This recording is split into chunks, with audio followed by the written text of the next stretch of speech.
Bonjour, bienvenue au Cybertalk. Je reçois aujourd'hui l'ambassadeur Jean-François Blarel, secrétaire général adjoint du ministère des Affaires étrangères. Monsieur l'ambassadeur, bonjour. Bonjour. Merci d'avoir répondu à notre invitation. Alors, vous portez la voix de la France sur les questions de cybersécurité dans les instances internationales. Quels sont les enjeux du cyberespace pour la politique étrangère de la France ? Alors, une politique étrangère, ça essaie d'être basée sur des valeurs et de porter aussi ou de défendre des intérêts. Le cyberespace, c'est un espace nouveau. Il a été créé par l'homme il y a une vingtaine d'années, mais il est de plus en plus présent dans nos vies. Et c'est à la fois un vecteur fantastique de liberté d'expression, on l'a vu au plan international, et puis c'est en même temps un vecteur d'innovation, de croissance économique, d'emploi.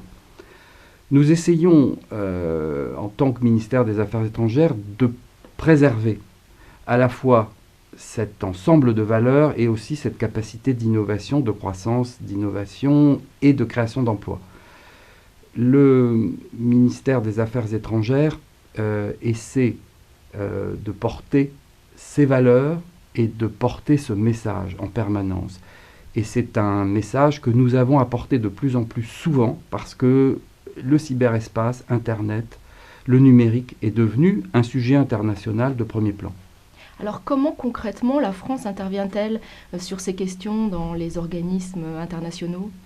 Si on essaie de simplifier, mais vraiment au maximum, les positions sur le plan international, on peut dire qu'il y a une espèce de peur de l'État, des États, devant le développement récent d'Internet avec le Web 2.0. Pendant très longtemps, les États ont pu contrôler encore Internet. Ils faisaient des sites et ils exprimaient une voix qui n'était pas contestée. Les réseaux sociaux notamment, enfin tout ce qui est le Web 2.0 a complètement changé la donne. Et l'État est réduit à la capacité qu'a un individu comme un autre. Donc ça déstabilise un certain nombre de gouvernements que l'on peut qualifier, si vous voulez, d'autoritaires. Et actuellement, dans les enceintes internationales, quelles qu'elles soient, on a une espèce de rivalité entre des États pour lesquels le contrôle de l'État doit être plus fort sur l'Internet, et au contraire des États qui considèrent que la liberté qui caractérise Internet, cette capacité d'innovation, est fondamentale et qu'elle doit la protéger.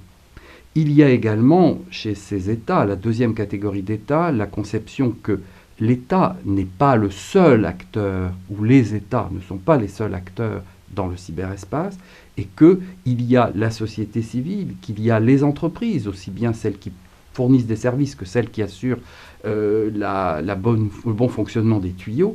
Donc, qu'elles doivent également participer à la gouvernance, pour employer un mot extrêmement général, de l'Internet. Donc nous essayons de porter, là encore, ce message de diversité et d'éviter que l'État puisse avoir un contrôle absolu sur l'Internet. Ça nous paraît impossible.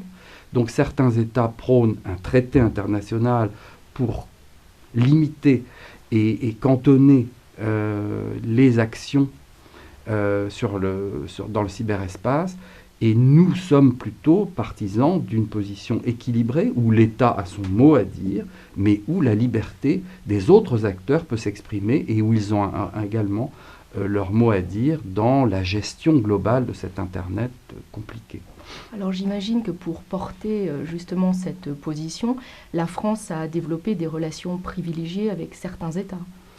Alors, vous savez, la France a un rôle particulier au sein de la communauté des États. Nous sommes membres permanents du Conseil de sécurité, donc nous sommes, je dirais, écoutés. Bien. Ceci dit, nous parlons avec tout le monde et nous essayons de plus en plus de mettre ces sujets du cyberespace à l'ordre du jour des consultations politiques que nous avons avec un grand nombre de pays. Et c'est vrai que cette place est croissante. Nous avons bien sûr notre rôle au sein de l'Union européenne. Et donc c'est là, au sein de l'Union européenne, que nous avons évidemment nos partenaires privilégiés et que nous avons les dialogues les plus fournis je dirais, de façon bilatérale avec tous les membres, tous les partenaires de l'Union européenne, mais également au sein de l'Union européenne à 27. Donc le cyberespace est devenu, au sein de l'Union européenne, un sujet extrêmement important, au sein bien sûr de l'Union, mais de l'Union aussi vers les autres, de façon bilatérale, les États-Unis, la Chine, la Russie, mais également l'Union européenne au sein des instances internationales, l'OTAN, l'Union internationale des télécommunications et bien sûr l'ONU. Alors justement, la Commission européenne vient de rendre publique la stratégie européenne de cybersécurité. Comment la France a-t-elle été impliquée dans cette démarche ? Il est souvent compliqué de faire travailler ensemble les différentes institutions bruxelloises. La Commission, et notamment la DG Connect, telle qu'elle s'appelle maintenant, avait travaillé sur ce qui est maintenant, et ce qu'elle a sorti en même temps que la stratégie, une directive sur la protection des infrastructures, des réseaux, quelque chose qu'elle avait voulu appeler stratégie. Et nous avions expliqué à la fois à la Commission et au Service européen d'action extérieure que ça nous paraissait un terme impropre. Si on voulait parler de stratégie, il fallait être beaucoup plus vaste, beaucoup plus large et avoir une ambition plus large. Je pense que, et la France n'est pas intervenue seule, elle s'est adjoint plusieurs autres États membres pour porter cette volonté d'ambition sur la stratégie de cybersécurité. Nous avons été entendus et donc c'est une stratégie plus globale, peut-être pas autant qu'on l'aurait souhaité, mais plus globale que la Commission a portée à côté de cette directive plus technique. Voilà. Mais la France a participé et va continuer à participer puisque maintenant il y a une approbation qui doit être menée sur la stratégie en question, à la fois sur le plan parlementaire, et donc nos parlementaires bien sûr s'exprimeront, et puis au niveau du Conseil à travers les différentes étapes de ce long travail au sein des entités côté Conseil de l'Union européenne. Alors, la France vient de rejoindre le centre d'excellence de l'OTAN à Tallinn. Quelles sont les conséquences de ce choix ?